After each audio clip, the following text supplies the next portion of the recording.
ꯖꯤꯔꯤ ꯑꯃꯗꯤ ꯄꯂꯦꯟꯗ ꯈꯔ ꯑꯩꯈꯣꯏꯅ ꯎꯕ ꯐꯪꯉꯤꯕ ꯁꯣꯁꯤꯌꯦꯜ ꯃꯦꯗꯤꯌꯥ ꯑꯦꯟ ꯃꯦꯗꯤꯌꯥꯗ ꯉꯔꯥꯡ ꯅꯍꯥꯟꯗꯒꯤ ꯑꯩꯈꯣꯏꯗ ꯐꯥꯎꯔꯛꯏꯕ ꯑꯗꯒꯤ ꯑꯩꯈꯣꯏꯅ ꯄꯂꯦꯟ ꯆꯠꯂꯨꯕꯗ ꯍꯥꯏꯔꯤꯕ ꯐꯤꯕꯝꯗ ꯑꯩꯈꯣꯏ ꯏꯁꯥꯃꯛꯁꯨ ꯑꯗꯨꯝ ꯊꯦꯡꯅꯔꯦ ꯍꯥꯏꯇꯥꯔꯦ ꯑꯗꯨꯗ ꯑꯩꯈꯣꯏꯅ ꯐꯥꯎꯔꯤꯁꯤ ꯀꯩꯅꯣꯗ ꯑꯩꯈꯣꯏꯒꯤ ꯃꯤꯆꯝꯁꯤꯡꯁꯦ ꯃꯤꯆꯝꯁꯤꯡ ꯏꯅꯣꯁꯦꯟꯠ ꯄꯤꯄꯜꯁꯤꯡꯁꯤ ꯗꯤ ꯑꯩꯈꯣꯏꯒꯤ ꯏꯪ ꯇꯞꯅ ꯂꯩꯖꯕꯁꯦ ꯑꯗꯨꯝ ꯄꯥꯝꯃꯤ ꯍꯥꯏꯕꯗꯨꯅꯦꯕ ꯂꯥꯛꯏꯁꯦ ꯑꯗꯨꯒ ꯑꯦꯛꯁꯇꯔꯅꯦꯜ ꯀꯩꯅꯣ ꯈꯔ ꯂꯥꯛꯑꯒ ꯃꯄꯥꯟꯗꯒꯤ ꯂꯥꯛꯄ ꯃꯤꯑꯣꯏ ꯈꯔꯅ ꯑꯩꯈꯣꯏꯁꯤ ꯃꯐꯝꯗꯨꯗ ꯑꯦꯔꯤꯌꯥꯗꯨꯗ ꯂꯥꯛꯁꯤꯜꯂꯒ ꯃꯣꯏꯅ ꯑꯦꯔꯤꯌꯥꯗꯨ ꯃꯈꯣꯏ ꯈꯨꯗꯨꯝ ꯆꯟꯁꯤꯜꯂꯒ ꯃꯈꯣꯏꯅ ꯍꯥꯏꯕ ꯃꯐꯝꯗ ꯍꯥꯏꯕ ꯊꯕꯛꯇꯨ ꯇꯧꯅꯅꯕꯒꯤ 인질라가 하나기 레이저미 바이코 잉땀는 눅시자는 레이러미버기 피범체 마시 남절라가 탐비라가나다 마코이나 아노바 케노마 레짐 마마 셈갓나버기 아노바 랭아가마 아노바 타옹 카라 마코이나 팜바두묵 똥나버기 ꯃꯃꯤ ꯇꯥꯔꯦ ꯑꯗꯨ ꯑꯩꯈꯣꯏ ꯌꯥꯝ ꯐꯖꯅ ꯎꯕ ꯐꯪꯉꯦ ꯍꯥꯏꯇꯥꯔꯦ ꯅꯣꯡꯃ ꯅꯣꯡꯃꯒꯤ ꯁꯨꯝ ꯑꯩꯈꯣꯏ ꯃꯌꯦꯛ ꯁꯦꯡꯕ ꯁꯨꯝ ꯍꯦꯟꯒꯠꯂꯛꯏ ꯑꯩꯈꯣꯏꯒꯤ ꯑꯩꯈꯣꯏꯒꯤ ꯚꯥꯏꯂꯦꯟꯁꯤꯅ ꯅꯣꯡꯃ ꯅꯣꯡꯃꯒꯤ ꯁꯨꯝ ꯁꯥꯡꯗꯔꯛꯄꯗꯒꯤ ꯇꯣꯉꯥꯟ ꯇꯣꯉꯥꯟꯕ ꯃꯈꯜ ꯃꯌꯥꯝ ꯑꯃ ꯎꯔꯛꯏ ꯏꯟꯗꯤꯌꯥ ꯒꯣꯔꯃꯦꯟ ꯑꯣꯐ ꯏꯟꯗꯤꯌꯥꯅ ꯁꯥꯟꯅꯔꯤꯕ ꯄ꯭ꯂꯦ ꯃꯈꯣꯏꯒꯤ ꯒꯦꯝ ꯃꯌꯥꯝ ꯑꯩꯈꯣꯏꯅ ꯎꯔꯛꯏ ꯑꯗꯨꯝ ꯉꯔꯥꯡ ꯅꯍꯥꯟꯗꯒꯤ ꯑꯗꯨꯝ ꯃꯌꯥꯝ ꯃꯦꯗꯤꯌꯥꯗ ꯑꯗꯨꯝ ꯊꯣꯛꯂꯛꯑꯦ ꯃꯌꯥꯝꯅ ꯈꯪꯅꯔꯦ ꯍꯥꯏꯇꯥꯔꯦ ꯁꯨꯃꯥꯏꯅ ꯇꯧꯕꯁꯤꯗ ꯑꯩꯈꯣꯏꯒꯤ ꯆꯨꯝꯅ ꯂꯩꯖꯔꯤꯕ ꯖꯤꯔꯤꯕꯥꯝ ꯅꯠꯇ꯭ꯔꯒ ꯑꯦꯅꯤ ꯃꯐꯝ ꯖꯤꯔꯤꯕꯥꯝ ꯈꯛꯇ ꯅꯠꯇꯦ ꯃꯁꯤ ꯑꯩꯈꯣꯏꯒꯤ ꯉꯁꯥꯏ ꯑꯩꯈꯣꯏ ꯇꯥꯃꯣ ꯀꯩꯅꯣꯅꯁꯨ ꯄꯟꯕꯤꯔꯦꯅꯕꯒꯤ ꯁꯣꯝꯅꯁꯨ ꯑꯩꯈꯣꯏꯒꯤ ꯊꯥꯗꯧ ꯁ꯭ꯇꯨꯗꯦꯟ ꯑꯦꯁꯣꯁꯤꯌꯦꯁꯟꯁꯤ ꯌꯥꯝꯅ ꯁꯥꯡꯅ ꯃꯅꯤꯄꯨꯔꯗ ꯂꯩꯔꯛꯑꯕ ꯑꯗꯨꯒꯨꯝꯕ ꯑꯣꯔꯒꯅꯥꯏꯖꯦꯁꯟ ꯑꯃꯅꯤ ꯃꯈꯣꯏꯅ ꯍꯦꯛ ꯍꯧꯕꯗꯒꯤ ꯗꯦ ꯋꯥꯟ ꯑꯩꯈꯣꯏꯅ ꯍꯦꯛ ꯀꯩꯅꯣ ꯚꯥꯏꯂꯦꯟꯁꯁꯤ ꯊꯣꯛꯄ ꯅꯨꯃꯤꯠꯇꯨꯗꯒꯤ ꯍꯧꯔꯒ ꯃꯦ 3ꯗꯒꯤ ꯍꯧꯅ ꯍꯧꯖꯤꯛ ꯐꯥꯎꯕꯗ ꯂꯥꯛꯏꯁꯤꯗ ꯃꯈꯣꯏꯒꯤ ꯁ꯭ꯇꯦꯠꯃꯦꯟꯁꯦ ꯑꯗꯨꯝ ꯌꯥꯝ ꯅꯦꯒꯦꯇꯤꯚ ꯑꯣꯏꯕ ꯁ꯭ꯇꯦꯠꯃꯦꯟ ꯀꯩꯁꯨ ꯂꯥꯛꯇꯦꯕ ꯃꯣꯏꯁꯦ ꯍꯥꯏꯗꯤ ꯄꯨꯟꯅ ꯀꯣ ꯑꯦꯛꯖꯤꯁ ꯇꯧꯃꯤꯟꯅꯅꯤꯡꯕꯒꯤ ꯑꯄꯥꯝꯕ ꯃꯈꯣꯏꯗ ꯍꯥꯟꯅ ꯌꯦꯂꯣꯡꯉꯩꯗꯒꯤ ꯂꯩꯃꯤꯟꯅꯔꯛꯄꯒꯤ ꯋꯥꯈꯜꯂꯣꯟꯗꯨꯗ ꯏꯪ ꯆꯤꯛꯅ ꯂꯩꯃꯤꯟꯅꯕꯒꯤ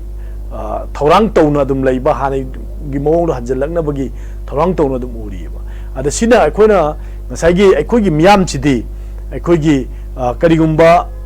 ꯍꯥꯟꯅꯒꯤ ꯂꯩꯔꯤꯕ ꯐꯤꯕꯝꯗꯨꯗ ꯑꯗꯨꯝ ꯍꯧꯖꯤꯛ ꯍꯟꯖꯤꯟꯃꯤꯟꯅꯁꯤ ꯍꯥꯏꯕꯗ ꯀꯩꯁꯨ ꯊꯣꯏꯗꯣꯛꯅ ꯀꯥꯏꯔꯣꯏꯕ ꯇꯧꯕꯗꯗꯤ ꯃꯁꯤ ꯗꯤꯛꯇꯦꯇꯔ ꯑꯣꯏꯅ ꯂꯥꯛꯀꯥꯟꯗ ꯑꯦꯛꯁꯇꯔꯅꯦꯜꯂꯤ ꯀꯩꯅꯣ ꯇꯧꯔꯛꯑꯒ ꯑꯩꯈꯣꯏꯒꯤ ꯃꯁꯤꯗ ꯆꯪꯁꯤꯜꯂꯛꯑꯀꯥꯟꯗ ꯑꯩꯈꯣꯏꯅ ꯃꯁꯤ ꯁꯤ ꯇꯧꯕ ꯌꯥꯔꯣꯏ ꯍꯥꯏꯅ ꯃꯈꯣꯏꯗ ꯏꯝꯄꯣꯖꯤꯁꯟ ꯃꯌꯥꯝ ꯑꯃ ꯇꯧꯔꯤꯕ ꯃꯁꯤ ꯅꯝꯐꯨ ꯃꯌꯥꯝ ꯑꯃ ꯇꯧꯔꯀꯥꯟꯗ ꯋꯥ ꯉꯥꯡꯕ ꯌꯥꯔꯣꯏ ꯑꯗꯨ ꯇꯧꯕ ꯌꯥꯔꯣꯏ ꯍꯥꯏꯅ ꯃꯈꯣꯏꯒꯤ ꯗꯤꯁꯤꯖꯟꯅ ꯆꯠꯀꯗꯕꯅꯤ ꯍꯥꯏꯕ ꯃꯈꯣꯏꯒꯤ ꯁꯦꯄꯔꯦꯠ ꯑꯦꯗꯃꯤꯅꯤꯁꯇ꯭ꯔꯦꯁꯟꯗꯨꯅ ꯍꯦꯟꯅ ꯃꯥꯡ ꯊꯥꯔꯒ ꯑꯗꯨꯗ ꯑꯦꯖꯦꯟꯗꯥ ꯑꯃ ꯑꯣꯏꯅ ꯆꯪꯁꯤꯜꯂꯛꯏꯕ ꯀꯥꯡꯕꯨꯗꯣ ꯑꯗꯨꯗꯗꯤ ꯃꯁꯤ ꯌꯥꯅꯤꯡꯉꯛꯑꯣꯏꯕ ꯑꯗꯨꯅ ꯃꯤꯆꯝꯁꯤꯡꯗꯨꯗꯤ ꯉꯁꯥꯏꯒꯤ ꯃꯃꯥꯡꯗꯁꯨ ꯑꯩꯈꯣꯏ ꯑꯣꯖꯥꯅ ꯄꯟꯕꯤꯈ꯭ꯔꯦ ꯀꯩꯒꯤ ꯍꯦꯛ ꯀꯩꯅꯣꯝ ꯍꯥꯏꯔꯨꯕꯗ ꯌꯨꯝ ꯀꯩꯒ ꯄꯤꯁꯀꯤ ꯄ꯭ꯔꯣꯁꯦꯁ ꯑꯃꯗ ꯑꯩꯈꯣꯏ ꯆꯪꯒꯗꯕꯅꯤ ꯑꯩꯈꯣꯏ ꯂꯥꯟ ꯇꯧꯕꯅ ꯑꯩꯈꯣꯏꯗ ꯀꯩꯝꯇ ꯃꯗꯨꯒꯤ ꯑꯐꯕ ꯄꯨꯔꯛꯑꯣꯏ ꯍꯥꯏꯔꯨꯕ ꯃꯈꯣꯏꯒꯤ ꯃꯤ ꯈꯔ ꯂꯨꯆꯤꯡꯕ ꯈꯔ ꯏꯚꯟ ꯑꯩꯈꯣꯏꯒꯤ ꯈꯨꯂꯥꯛꯄ ꯑꯃꯒꯤ ꯃꯌꯨꯝ ꯐꯥꯎꯕ ꯃꯩ ꯊꯥꯗꯣꯛꯄꯤꯔꯤꯅꯦꯕ ꯁꯨꯝꯕ ꯀꯩꯅꯣ ꯃꯌꯥꯝꯁꯦ ꯊꯣꯛꯏꯑꯕ ꯑꯗꯨꯅ ꯃꯈꯣꯏꯗꯁꯨ ꯑꯗꯨꯒꯤ ꯑꯀꯤꯕ ꯇꯨꯖꯨꯡꯕꯝꯗꯤ ꯁꯣꯏꯗꯅ ꯂꯩꯒꯅꯤ ꯑꯗꯨꯒ ꯑꯩꯈꯣꯏꯒ ꯆꯥꯃꯤꯟꯅꯔꯤꯕ ꯇꯦꯂꯤꯐꯣꯟ ꯄꯥꯏꯅꯔꯤꯕ ꯍꯥꯟꯅ ꯑꯗꯨꯝ ꯂꯩꯃꯤꯟꯅ ꯃꯅꯤꯄꯨꯔꯗ ꯄꯨꯟꯅ ꯂꯩꯃꯤꯟꯅꯔꯤꯕ ꯏꯚꯟ ꯀꯨꯀꯤ ꯅꯨꯄꯤꯒꯤ ꯑꯦꯗꯚꯥꯏꯖꯔ ꯁ꯭ꯄꯣꯛꯁ ꯄꯔꯁꯟ ꯑꯩꯈꯣꯏꯒ ꯑꯗꯨꯝ ꯍꯥꯟꯅ ꯇꯤꯟꯅꯕ ꯄꯥꯎ ꯐꯥꯎꯅ ꯍꯧꯖꯤꯛꯁꯨ ꯑꯗꯨꯝ ꯐꯥꯎꯔꯛꯑꯦꯕ ꯁꯨꯃꯥꯏꯅ ꯇꯧꯅ ꯑꯗꯨꯝ ꯑꯩꯈꯣꯏ ꯄꯤꯁ ꯕꯤꯜꯗꯤꯡꯗ ꯄ꯭ꯔꯣꯁꯦꯁꯇ ꯑꯩꯈꯣꯏ ꯄꯨꯟꯅ ꯆꯠꯃꯤꯟꯅꯕꯁꯦ ꯍꯥꯏꯕꯗ ꯌꯥꯔꯣꯏꯗꯕ ꯃꯤꯁꯤ ꯀꯩꯁꯨ ꯂꯩꯇꯦ ꯑꯗꯨꯕꯨ ꯋꯥꯔꯒꯤ result and reason of the ꯋꯥꯔꯁꯤ ꯀꯩꯁꯨ ꯑꯐꯕ ꯅꯠꯇꯦ ꯑꯩꯈꯣꯏ first world war second world third world ꯋꯥꯔꯁꯦ ꯑꯩꯈꯣꯏ ꯊꯣꯔꯛꯀꯗ꯭ꯔꯅ ꯄꯥꯈꯠꯇꯅ ꯂꯩꯔꯤꯅꯤ ꯑꯗꯨꯅ ꯐꯥꯔꯁꯠꯀ ꯁꯦꯀꯦꯟꯒꯤ ꯋꯥꯔꯜ ꯋꯥꯔꯒꯤ ꯑꯦꯛꯁꯄꯤꯔꯤꯌꯦꯟꯁꯇꯨꯅ ꯑꯩꯈꯣꯏ ꯊꯥꯔꯠ ꯋꯥꯔꯜ ꯋꯥꯔ ꯑꯃ ꯂꯥꯛꯇꯥꯔꯗꯤ ꯃꯥꯂꯦꯝꯁꯦ ꯂꯩꯍꯧꯔꯣꯏꯗ꯭ꯔꯥ ꯄꯨꯂꯞ ꯃꯨꯠꯈꯤꯕ ꯌꯥꯕꯒꯤ ꯇꯨꯝꯈꯤꯕ ꯃꯤꯑꯣꯏꯕꯒꯤ ꯈꯨꯟꯅꯥꯏꯁꯤ ꯃꯨꯠꯈꯤꯕ ꯌꯥꯕꯒꯤ ꯃꯑꯣꯡꯗ ꯂꯩꯕꯅꯤꯅ ꯑꯩꯈꯣꯏꯅ ꯂꯥꯟꯅ ꯑꯐꯕ ꯑꯝꯇ ꯄꯨꯔꯛꯇꯦ ꯍꯥꯏꯕꯁꯦ ꯍꯧꯖꯤꯛꯀꯤ ꯃꯤꯔꯣꯟꯅ ꯈꯪꯐꯝ ꯊꯣꯛꯑꯦꯕ ꯌꯥꯝ ꯁꯤꯚꯤꯂꯥꯏꯁ ꯁꯤꯇꯤꯖꯟ ꯑꯃ ꯁꯣꯁꯥꯏꯇꯤꯁꯤꯗ ꯑꯩꯈꯣꯏ ꯆꯪꯉꯛꯏꯕ ꯍꯧꯖꯤꯛꯀꯤ ꯍꯥꯟꯅꯒꯤ ꯁ꯭ꯇꯣꯅꯦꯖꯀꯤ ꯋꯥꯈꯟꯗꯨ ꯊꯥꯗꯣꯛꯑꯀꯥꯟꯗ ꯑꯩꯈꯣꯏ ꯌꯥꯝ ꯁꯤꯚꯤꯂꯥꯏꯁ ꯑꯣꯏꯕ ꯂꯩꯕꯥꯛ ꯃꯆꯥ ꯇꯥꯕꯅ ꯍꯤꯡꯅꯕꯒꯤ ꯍꯤꯗꯥꯟꯅꯔꯕ ꯃꯇꯝꯁꯤꯗ ꯑꯩꯈꯣꯏ ꯂꯥꯟꯗ ꯌꯥꯝꯅ ꯃꯥꯏ ꯑꯣꯟꯁꯤꯟꯅꯕꯁꯤ ꯐꯠꯇꯦ ꯁꯤ ꯑꯈꯪ ꯑꯍꯩ ꯃꯌꯥꯝꯒꯤ ꯀꯩꯅꯣꯅꯤ ꯑꯗꯨꯒ ꯂꯣꯏꯅꯅ ꯑꯩꯈꯣꯏ ꯂꯥꯟꯁꯤ ꯂꯥꯟ ꯇꯧꯔꯒ ꯑꯩꯈꯣꯏ ꯀꯩꯗꯧꯉꯩꯗ ꯑꯩꯈꯣꯏꯅ ꯄꯥꯝꯃꯤꯕ ꯁꯣꯂꯨꯁꯟꯗꯨ ꯀꯩꯁꯨ ꯄꯨꯔꯛꯄ ꯉꯝꯃꯣꯏ ꯑꯗꯨꯅ ꯉꯁꯥꯏ ꯍꯪꯕꯤꯈꯤꯕ ꯁꯨꯕ꯭ꯔꯥꯒꯤ ꯋꯥꯍꯪꯗꯨꯗ ꯑꯩꯅ ꯑꯗ ꯂꯥꯛꯁꯤꯟꯖꯔꯀꯥꯟꯗ ꯑꯔꯣꯏꯕꯗ ꯊꯝꯖꯅꯤꯡꯉꯤꯁꯦ ꯑꯩꯈꯣꯏꯅ ꯀꯔꯤꯒꯨꯝꯕ ꯈꯔ ꯃꯐꯝ ꯈꯔꯗ ꯖꯤꯔꯤꯕꯥꯝ ꯑꯃꯗꯤ ꯄꯂꯦꯟ ꯍꯥꯏꯔꯤꯕ ꯃꯐꯝ ꯑꯅꯤꯗꯨꯈꯛ ꯑꯩꯈꯣꯏꯅ ꯃꯦꯗꯤꯌꯥꯅ ꯀꯚꯔ ꯇꯧꯔꯀꯥꯟꯗ ꯃꯗꯨ ꯃꯈꯣꯏꯒꯤ ꯚꯣꯏꯁ ꯈꯔ ꯃꯌꯥꯝꯗ ꯐꯣꯡꯗꯣꯔꯛꯄ ꯉꯝꯕꯒꯤ ꯁꯤꯌꯥꯔ ꯇꯧꯔꯛꯄꯒꯤ ꯈꯨꯗꯣꯡꯆꯥꯕ ꯑꯃ ꯁꯨꯝ ꯄꯤꯔꯀꯥꯟꯗ ꯃꯌꯥꯝꯅ ꯄꯤꯁ ꯄ꯭ꯔꯣꯁꯦꯁꯇ ꯂꯥꯛꯄ ꯄꯥꯝꯕ ꯃꯤ ꯌꯥꯝ ꯂꯩꯔꯤ ꯅꯨꯡꯁꯤ ꯆꯥꯟꯅ ꯂꯩꯃꯤꯟꯅꯔꯤ ꯈꯪꯕꯩ ꯋꯥꯅꯤ ꯑꯗꯨ ꯅꯠꯇꯕ ꯃꯅꯨꯡ ꯍꯟꯖꯜꯂꯒ ꯂꯩꯕ ꯈꯨꯟ ꯃꯌꯥꯝ ꯑꯃ ꯑꯗꯨꯒ ꯃꯈꯣꯏ ꯀꯩꯗꯧꯉꯩꯅꯣ ꯑꯩꯈꯣꯏꯁꯦ ꯂꯥꯟꯁꯤ ꯂꯣꯏꯔꯀꯥꯟꯗ ꯑꯩꯈꯣꯏ ꯏꯪ ꯇꯞꯅ ꯂꯩꯔꯀꯥꯟꯗ ꯆꯠꯊꯣꯛ ꯆꯠꯁꯤꯟ ꯌꯥꯅ ꯍꯥꯟꯅꯒꯤ ꯄꯨꯟꯁꯤ ꯃꯔꯦꯜꯗꯨꯗ hanjilakadage haina khandana yang wana leiri base not only in the one community mase what community da dum phauri leiri ada langi sai theng je koi yamna sange koi da wari ba mayam se aduna hai ba peace process su da la kan dai koi afaba yamna nungai yai phaba hana gi tangdu lai da bu punchi du da hanjilakna bagi khanja ba aduna lining oi jaba mi se 90% hena leiram gane ba ado ngasai mioi khujo kharado illegally work tawraba aduga mo act tawraba kai government na haiba tadraba law leiri hesi khangdraba toning ba tawba aduga makhoina na koi lengak se paigedabni aduga makhogi separate oiba keno omda lakadabni mafam ama makhogi semgatkadabni ga haina khangiba moigi wakhalon dadi makhoina peace process ma lakpada yamna moina kaisu welcome tawroi adum moina mak makhoijo adum khangibani masina lanjina afaba natraga mangjaba natraga tungjabi karinoji dum khangbanina sugo shoidana nongmadi halakini haibagi aikogi tangdu laitaba punchidu halakini haibase mase ayu wakhalonju thamjage aduga muk koi asamda koi maitai ga adagi kuki singa wari sanaba hawre haibagi wafom ama thorei madu afaba khongthang ni adu government na mase me third dagi hawna madu initiative phajana lobiramaga tangkak da wari sabiram taragadi yam phadongni peace committee ma governor na chairperson oiraga seme peace committee da semi ba mi jingdo masa jom da khangamde pau jo hairamde meeting ama phawba kawba ngamdana tokre peace meeting ne na nongma da meeting kawkhide aduna conducive environment ama create tawdribo sengbatri bawda aikoi heta pangdong toksalaga ngaki pai hajen ba committee seme yani haiba adai horen unarure madugi first round tawba hore hairaga sum he nongalaga adu tawde ado hajen mani ga haiba react tawrokpa suma makhalun thengnari aduna government na faja policy ma sema kana da tangkak naina adum amukta da yadraga soni ro homlok sum chaunabado phaminaraga di wai sum chanara sa thaminaraga sum kaino sum khanaraga problem leiribo mayamse puna solve tonmogi lambi duda theminabagi tangai phadabadu koi mangna ta adun leire adu natagadi aikoi wamina doisi aikoi punamak wamina gani habse ai swai thamjage parsi ज़रा तना सुपन भी करे फजना उज़ा कोई सी मसी मिल जे जुन्ता का कोई main market तंगरी Balan से कोई खुला मैम पुछ लग इंडिया ना सपोर्ट तोरे है वे खप खाव पाउ ते चाइ के याव रबने अदो मसी के लोशन ता तार इफेक्ट से कोई दसुम लई दौरी है पोस्ट से लई दे अदुगा कोई की हौजिक लई दिबा कनो सैदा इरांग की तैदा लोशन के हारगदी मरम मयाम अम लई दे लोशन में याबे मरम से अखंग है इंटेलेक्चुअल मैम सु कोई डिस्कशन की फोरम सिंग दो जाहोने सु ततन मैम थंबी बम लई दे मसी लोशन दना अदुम लई दिबसिना मसी की प्रॉक्सी वारा हाय बसी में गिसु अदुम मसी तोइना अदुम हंगनरगा लई दे पोन हाय बतारे म्यांमार की लान अदुगा सी प्रॉक्सी वारा हाय दिबा इंडिया दा मणिपुर थोइबा लाइन लोशन बे यारबा पैटर्न फेक हाय बतारे उरगा लई दे पोसिंग से कोइना अदुम मसी सोक्तना सुम लई हाय बतारे अदुना खोगी जिरीगा अदगी पालेनगा लाइबा कनो से फोग शांति से पोबा कोइना ngasi डायलॉग के टॉपिक का थमजरी बसे शांति की मसक अमक हाइबा तारे मसिना सेंग ओइगदौरिब्रा हाइबदी क्याम कोइन ओइगदौरि हाइबदी मसुजो असो वहांगनि सेम्बलेंस अम अब हाइबा तारे समाइन लाइसे कमाइन थंबिनि ओजा हौजिक किस्ते याम फजे कोइगे ओजानी याम फजना सु थंबिगे को मागी प्रोसेस से पीस प्रोसेस लाके हाइतरी कोइ लंबी से अनि खंगने लाइसे पीस डायलॉग पीस प्रोसेस ता लापमा देन अदुगा मिलिटरी की पांबै सिनरगा लमहेन बजिंजे तखाई की पमा अनि नि लान जिगी पीस कराई प्रोके दे हाय दी लान छोंगरी बनाकल अनि सी अम तुमना सिग्रबना त लान दो मन ngam खकांदा सरेंडर तरोकांदा that will come peace automatically अदुमा लेरे अदगी नंबर 2 कोई पीस प्रोसेस ता कोई डायलॉग तरोकांदा टेबल दा फमिना रकाना वरी सानरगा नाकल अनि याना दबुदु याना प्रोक बनेबा अद याम लुरी दी अदु का की कोई कुकी वर्सेस मैतै का की लान दु ओइदबा हाइदरे होजिक से जियोपॉलिटिकल कनोमा फैक्टर मयाम चाउना लाक्सलकपा अदगी अमु कोई सेंट्रल गवर्नमेंट ना मदुदा कोई प्रॉक्सी वार की टाइप ता डबल इंजन गवर्नमेंट ने लेरिसिना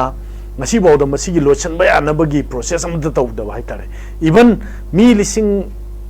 60 70s displaced tawda mai makai leita na war ba yum kaya lising ma taru yum mai chaktana helaga leiraj bawda even the condolence message am phawba bad ki prime minister na pi da ba kai gino sine si behind the screen ne khoi kai lerge si yeng da dum khangi khoi na su yam phajana mang da su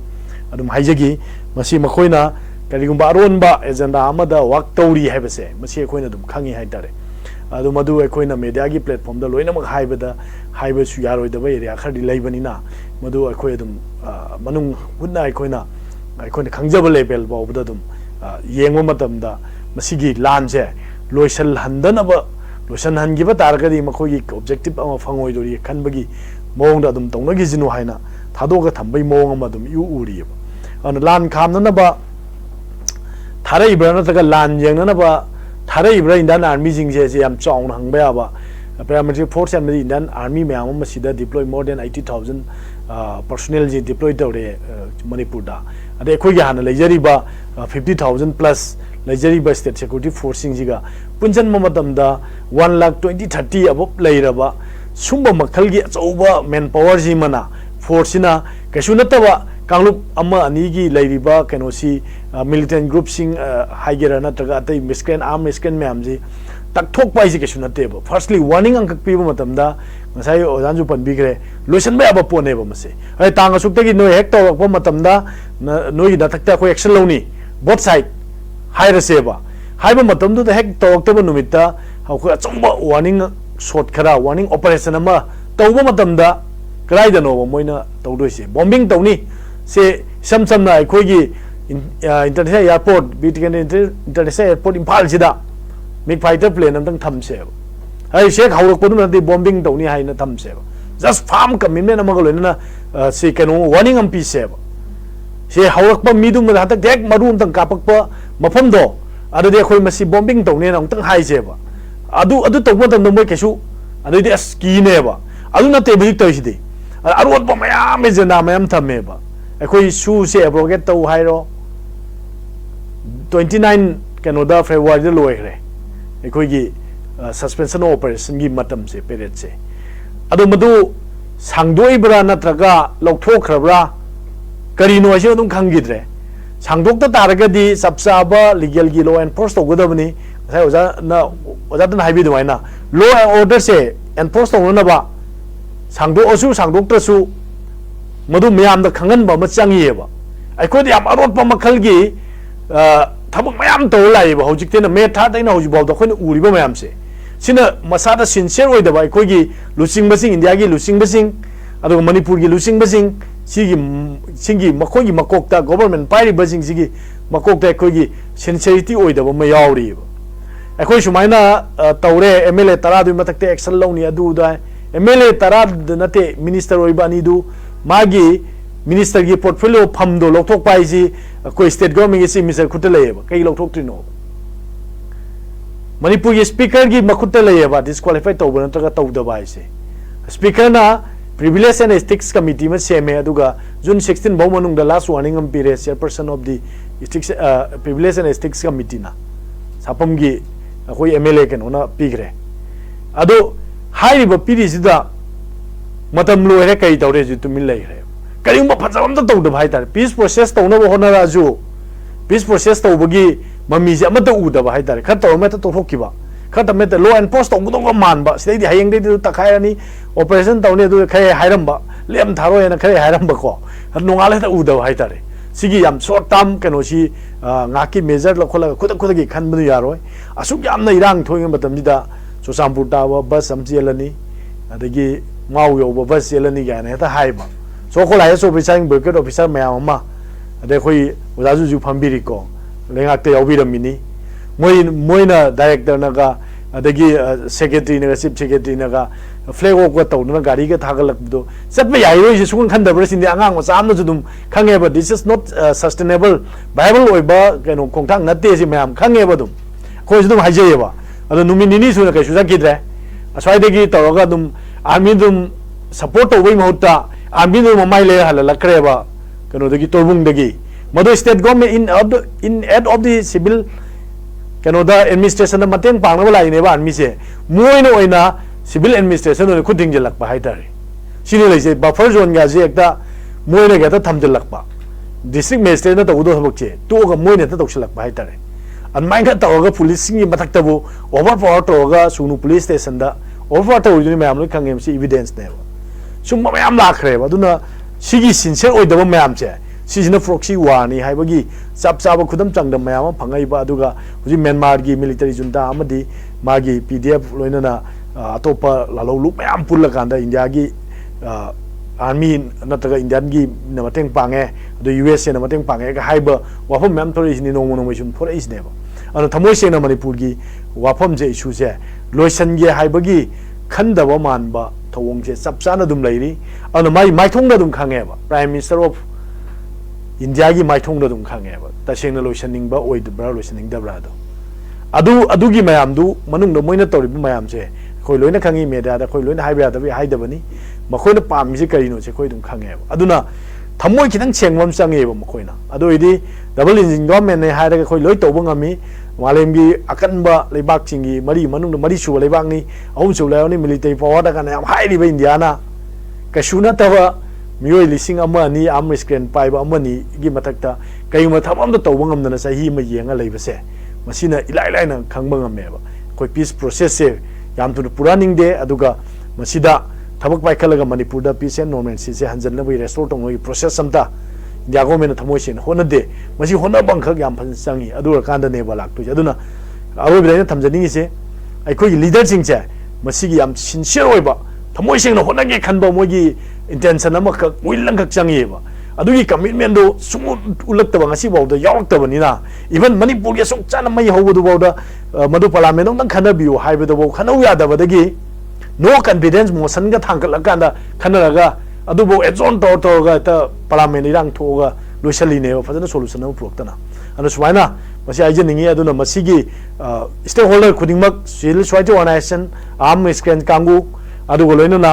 कोगी political leadership सिगी अपुनबा join effort लोइनना along with the people's की cooperation गा यावना अपुनबा खोंथांग का पुन्ना संगमिनबा मतमदा अखोइसे नुमिनिनी the हुमनी दम लोइबे आबा pony अदु यारक्तबा लमेनबा मियोय खुजो खरदी मदु सब चाबा मान तौरिबा थबक तुगी पनिशमेंट नि सब सामना पीबम संगेबा लीगली अदु हेक लॉ एनफोर्स तौद्रि फावबा अखोइसी याइरोय दुम थादोगा लेगिनेबा अदुना कनागुम मिसम ममना से पलेंदो ओइसिनु जी दो ओइसिनु एनी व्हेयर मणिपुरी मफम अमदो ओइसिनु याम नुक्सी जानना कोइदि लेमिनगे खलकपा मतमदा याम कुइरे कोइगी सुगनुसी शेरोगी एरिया पीस कमिटी में सेमदना मोइजु कैम तौनरो खोइदिना लेरमिनी अदुबो लीडरसिंग दुना सुम याक्तदि खुद थानाबा सुम हेंजलकपदि अदु मियोय खरदुना आइदि डिसीजन मेकिंग बॉडी जिंदो अदुगी स्टेक होल्डर जिंदो यावरक्तबनिना ब्रिज प्रोसेस लाकपा यादेबा अदुना मखादा लेबा बटम लेवल दा लेरिबा नत्रगा मिडल लेवल दा लेबा जिंदा डिसीजन मेकिंग बॉडी नत्रगदि यादबनिना डिसीजन मेकिंग बॉडीज लेरिबा कना कना नो इलाइ लाइन खंगे खोइ हुजि आईटीएलएफ खंगो कोटु खंगदे कुकीएनपी खंगदे पुलब कौरगा मणिपुर सीएसओ मैम कौरनी पॉलिटिकल पार्टी मैम को अंतंग फमिना सिदा लाक्तबा पार्टी दुदी एक्शन लौनी अंतंग हाइजेबा प्राइम मिनिस्टर ना अद कना लाओय दगे सिनिदे हैना चेला चेला अंतु उनजेगे ना हाइने पुलब कौर लोशन में आबा पोनेबा नोंगमदा अदुनेबा खोइ मैम मसी नोंगलो लोशन याबा पोनी लोशन लंदबगी मरम से लोशन लो यावना लोशन दबनी गवर्नमेंट ऑफ इंडिया ना सिनेबा इन थमजनिंगी से आई सुमा हाइनिंगी अदुना अरोबिदाइन हाइजनिंगी से अपील तौजनिंगी से कोई पीस प्रोसेस ता लाकपसि नतना अखोई चाउखोट नुंगाइबे केसु ओरोय मियोय बेजंग पोकबनी मसिदा लान तौनरगा हानरगा सुनरगा मदुगी अफबम तो पुरोय अदुना अखोई पीस प्रोसेस संख्या होनसी खुलाई पाइगा मरा लेबसिंग असे मसाना खंगना सरेंडर तौरगा नतगदी अखोई मदुगी सब चाबा लॉ एनफोर्स तौकाना एनफोर्समेंट एजेंसी मैम से सिनरकांदा मसि लोइसनगदबनी अदु नत्रि भावबा अखोई पीस से पुरकपा यारोय नै स्वाइन थमजगे सिरोजा याम फसन थंबिदे ओजाना बकेसंग सुमनिक जुम थंबिखरे ओजागि बतेन ता पोरोल का थंबियो पीस पामे है तारे मी खुदिंग मको अन पीस बिल्डिंग दा लाक्सी है तार दी गवर्नमेंट ऑफ इंडिया की सेंचुरी टीम संगे अखोइना सुम येंगबदा गवर्नमेंट ऑफ इंडिया सी हाना बीजेपी लेड गवर्नमेंट जलक्तब सुयाई सिगी रिजल्ट से डिक्लेयर तौरगदी को अदुदी अमु मागी पॉलिसी अमु चेंज तौना लाकपा याय अहोम अमु लाकपा याय सिमेन पानै अदि मणिपुर की लेरिबा हाना मखोइना गवर्नमेंट ऑफ इंडिया ना हुजु हुजु तौरिबा मोंगसी अमुक अनौब गवर्नमेंट अम लागदी मदु चेंज सोइदना तौरकबा अहोम मदुम लाकनी मदु अखोई येंगकनादा करी तौबा यागे हाइबदो हौजिंगमकी ओनदी मखोइसु गवर्नमेंट सी पाइजबा तारगसु मखोइगी इलेक्शन की ओइबा केयरटेकर गवर्नमेंट अम ओइना लैबनिना रिजल्ट हाइदोक लोरकनादा अनौब गवर्नमेंट अम सेमगा लैबदुदा फुल फ्लेजेड गवर्नमेंट दु लाकांदा मखोइना तौनिंगबा खरा सोइदना लैरमबसु याय बीजेपी ना पाइरगदी बीजेपी की ओइबा वाखलोंदा लैरमगनी अदुबो अखोनी यंजनिंगिदी गवर्नमेंट ऑफ इंडिया ना ngasi बावबदा मणिपुर इंडिया दा यावरबा मतुंगदगी लाकपदा मणिपुर की ओइबा वेलफेयर की प्रोग्राम जी अमतंबु करिगुंबा इशू अमता ओइरगसु थमोय सेंगना प्रोएक्टिवली सिदी यामना पामबने अखोइना तौबिरगे को हाइदना तौखिबमता लेते ngasi बावबदा गवर्नमेंट ना अखोइना कदा तक्सलगा लोन की ओइरो अदगी armed forces special power act की ओइरो कंगलादगी असम राइफल लौथोकपो ओइरो मियाम की ओइबा ꯏꯍꯧ ꯑꯃ ꯂꯥꯛꯑꯒ ꯃꯤꯁꯤ ꯃꯤꯅꯥ ꯊꯣꯛꯑꯕ ꯃꯇꯨꯡꯗ ꯍꯦꯛ ꯇꯧꯕ ꯑꯣꯏꯅ ꯇꯧꯋꯦꯕ ꯑꯗꯨꯅ ꯇꯥꯛꯄꯤꯗꯤ ꯑꯩꯈꯣꯏꯁꯦ ꯊꯥꯔꯠ ꯀ꯭ꯂꯥꯁ ꯁꯤꯇꯤꯖꯟ ꯑꯃ ꯑꯣꯏꯅ ꯄꯥꯔꯠ ꯁꯤ ꯁ꯭ꯇꯦꯠꯇ ꯃꯅꯤꯄꯨꯔ ꯊꯝꯃꯛꯄꯗꯒꯤ ꯉꯁꯤ ꯐꯥꯎꯕ ꯑꯩꯈꯣꯏꯅ ꯏꯟꯗꯤꯌꯥꯅ ꯑꯩꯈꯣꯏꯗ ꯗꯤꯁꯀ꯭ꯔꯤꯃꯤꯅꯦꯁꯟ ꯇꯧꯕ ꯑꯗꯨꯒ ꯑꯣꯄ꯭ꯔꯦꯁ ꯇꯧꯕꯒꯤ ꯁꯄ꯭ꯔꯦꯁ ꯇꯧꯕꯒꯤ ꯃꯑꯣꯡꯗ ꯁꯨꯝ ꯂꯥꯛꯄꯁꯦ ꯃꯁꯤꯒꯤ ꯋꯥꯈꯜꯂꯣꯟꯁꯤ ꯊꯥꯗꯣꯛꯑꯀꯥꯟꯗ ꯃꯅꯤꯄꯨꯔꯁꯦ ꯑꯦꯖ ꯑꯦ ꯄꯥꯔꯠ ꯑꯣꯐ ꯏꯟꯗꯤꯌꯥꯅꯤ ꯑꯗ ꯃꯅꯤꯄꯨꯔꯒꯤ ꯄꯤꯛꯈ꯭ꯔꯕ ꯑꯩꯈꯣꯏꯒꯤ ꯐꯨꯔꯨꯞꯁꯤꯅ ꯃꯅꯤꯄꯨꯔꯒꯤ ꯈꯨꯟꯅꯥꯏꯁꯤꯅ ꯏꯟꯗꯤꯌꯥꯒꯤꯗꯃꯛꯇ ꯄꯤꯔꯤꯕ